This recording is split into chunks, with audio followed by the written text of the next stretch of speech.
We have a problem. Hot hatches like this Volkswagen Polo GTI are becoming increasingly rare. Ford recently killed off the Fiesta ST here in Australia, leaving this with only two main competitors, the Hyundai i20N and the Abarth 695. So the big question is, do you buy one of these or do you buy the other two? And through many years of updates and improvements, this is the latest iteration of the Polo GTI, which means you get this red accenting across the front, you get a GTI badge up the front as well, you get matrix LED lights and a front light bar, and you also get these LED fog lamps down below. And of course, you're going to see a more aggressive body kit here at the front bumpers along the side skirts and towards the rear for the GTI compared to a normal Polo. And to help identify that this is a GTI, you're also getting this honeycomb effect here on the grille. Now under here, you're getting a 2-litre 4-cylinder turbocharged motor producing 147 kilowatts, which is nearly 200 horsepower, and 320 newton meters of torque, making it one of the torquiest motors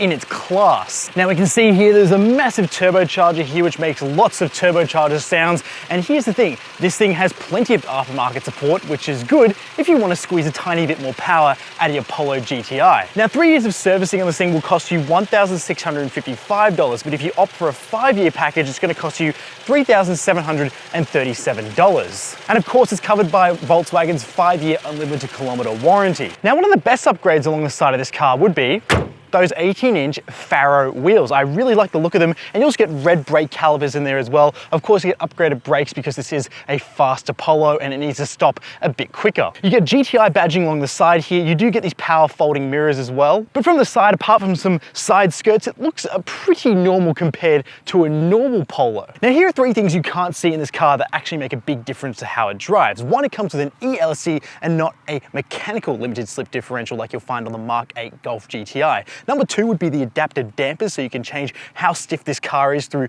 the drive modes inside. And number 3 would be the fact this has a torsion rear beam suspension setup instead of a multi-link rear suspension setup like you'll find on the Mark 8 Golf GTI, which means it's a bit more playful through corners and it will cock up that wheel on the inside. And so you get a slightly more aggressive rear boot lip spoiler at the back, which looks great. You do get a rear wiper, of course, you get GTI badging, and you get twin exhaust exits out the back wrapped in a chrome look, and they look fantastic. And I'm a big fan of that look because it's traditional old school hot hatch when you have the twin pipes out the back, and they sound like this.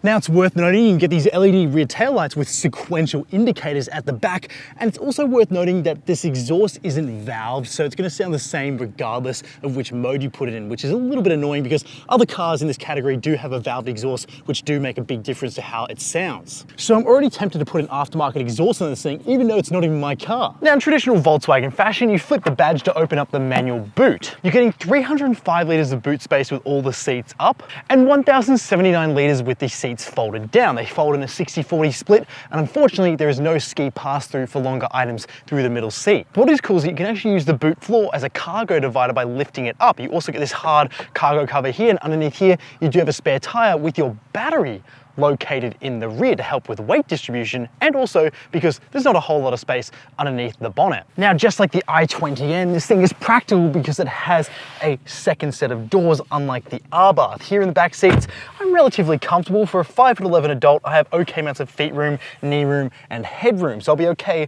for slightly longer trips. But this middle seat is just way too cramped for any adults to enjoy it. But you do have 2 USB-C ports here, and you don't have a center armrest in the back. There's lots of scratchy plastics as well because this is the more affordable Volkswagen GTI you can buy, but you do have 2 map pockets which help with a bit of storage. You have these nice soft cloth headrests. Now before you even step into the Polo GTI, you get GTI side sills here. Jumping in, I've been in plenty of hot hatches and I feel like I've got a good sense of what's out there, and this does a really good job of creating a sense of occasion, but a bit more sensibly than say the Abarth or the i20N. Now this does have bucket seats up front, and they are cloth, and they have a Clark pattern in them as well, and they have more red stitching, and they have plenty of bolstering, better than previous generations of Polo GTI, and very soft headrests, which I like quite a lot. You get this contrasting material up here on the dashboard, a bit similar to what you see on the Abarth, but you do have accent lighting, which looks great at night. You have an 8-inch touchscreen here, which has gesture controls, but they got rid of the volume dial, which I think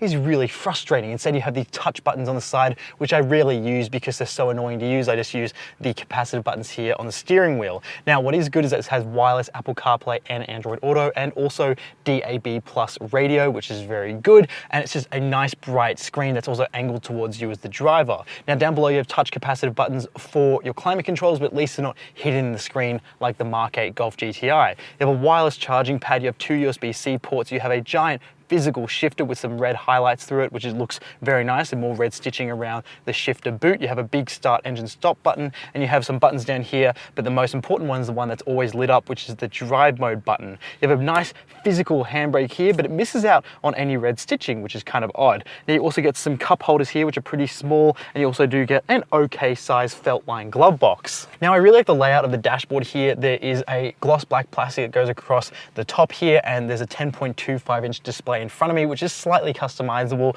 but it does have nice colors on it. I do like the red theme that this has been selected for, and it just really goes with the rest of the GTI's theme here quite nicely. Now we do have this really nice leather wrapped steering wheel with really nice grips at 9 and 3, but we do have those touch capacitive buttons here on the steering wheel. And something that's a bit of a slap in the face is that even if you don't opt for the heated steering wheel option, it's still here as a button that's not lit up, and you can see it in broad daylight, and you can't press it. It's just, you know, worse than a blank button, because you can see the exact feature you're missing out on. Now we do have these shifter paddles here, but they haven't been upgraded like you'll find on the R products. Instead, you've still got these lame plastic paddles, and even Cupra does better plastic paddles than this. So it's a bit of a letdown, but at least you can change your own gears with these small shifter paddles. And you get GTI here with more red highlights here on your steering wheel, and it is telescopically adjustable. Now we have metal pedals down here as well, which are very nice. And this car did come with a few options like this sunroof and also these Beats speakers, which sound very nice. But I'm not sure if they're entirely worth the upgrade, because they're not an amazing difference compared to the stock system I tested on a normal Polo a few months ago.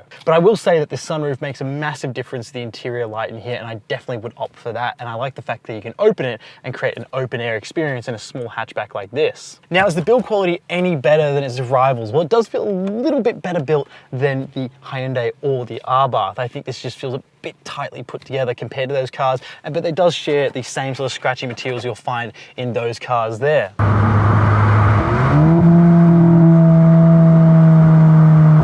Now, the one thing that's quite annoying here is that this does have a synthesized sound to back up that exhaust note, because it doesn't have a variable valved exhaust like you'll find on the i20N. Now, that can be annoying because the speakers just produce this tinny sound, which is just, it's just really annoying. So I actually go into individual mode to turn that off, because you have the option to turn off that sports sound. Now, the handling in this thing is as you would hope for a Polo GTI. Nothing major's changed here. It's all very tight, very taut, very quick on its feet. But what I love is the high-speed stability in this thing. Now, I've been lucky enough to travel on track with the Polo GTI, and it really does hold its own against things like the Golf GTI and even more powerful cars like the Golf R. But this thing just, it really is just nice and stable at high speeds, and it gives you a lot of confidence going through corners at higher speeds than something like the Abarth 595 or 695. Now, do I miss the fact this doesn't come with a manual gearbox? Absolutely. I think it would be a lot of fun to have the option to have that and DSG, but unfortunately Volkswagen decided that the Polo GTI will only come as a 6-speed dual clutch automatic, not the new 7-speed one they put in overseas. So we get the less powerful motor and the slightly inferior DSG gearbox here in Australia compared to what the Europeans get. But on the upside, it's actually a very solid DSG gearbox. It's 6-speed only, sure, but that's all you really need in a car like this. Like, I've been running 5-speed in my Abarth for over 10 years and had no problems with it, so 6-speed's just fine. Now, you can change your own gears down on the gear selector here, which is great because it's got a nice big feel to it. And yeah, I mean, it's a nice gearbox. It's good at traffic, but the thing is though, is that the reason why I had to think about it is because in normal mode, it's a bit jumpy and lurchy between first and second when you're at low speeds. But if you go into economy mode or eco mode or go into sport mode, it sort of gets rid of that. So it's weird how normal mode is just not so great. Now, I wish there was a bit more sound from that exhaust. It just doesn't sound as loud and engaging as I would like it to be. Now, I drove a friend's 9-year-old Polo GTI back to back with this, and that had just a bit more sound and a bit more flavor in it, where this just doesn't really have much of that compared to what the previous generations of Polo GTI used to bring. Now, a valved exhaust would fix that, and I even found the new GTI and Golf exhaust to be great, but this just lacks a bit of character. Now, I really like the adaptive dampers here. They aren't passive, they're active adaptive dampers, which means we can jump between sport mode and normal mode, and that means we can get a more rigid setup to go through corners just a bit more aggressively, or we can just lay it off and then have a bit of a more plush ride. It's not going to be the most comfortable ride compared to a normal Polo or even a SUV, for example, but it's going to be less stiff when you don't want it to be, which is great because that's what everyone wants, right? Where my Abarth 500 just has a stiff suspension setup all the time, which is just spine shattering at the best of times. Now, steering feel in here gets quite weighty in sport mode, but then if you take it out of sport mode, it sort of loses a bit of feel, which is a bit annoying, but yeah, it's probably not the most engaging steering feel. It's quite good still. You're getting a lot of feedback from the road, but I prefer the feel of the i20N's steering setup, but this is definitely superior than what the Abarth offers. Now, the brakes are quite good, so we go for an emergency brakes up in 3, 2, 1. They really dive on the front and they do hook up quite nicely, so no complaints about the brakes here. And what I find amazing is that mid-range pickup. We have 320 Newton meters of torque here, and you can hear that turbo is always just switched on. You sort of land on the throttle a tiny bit and you can hear it just going in the background.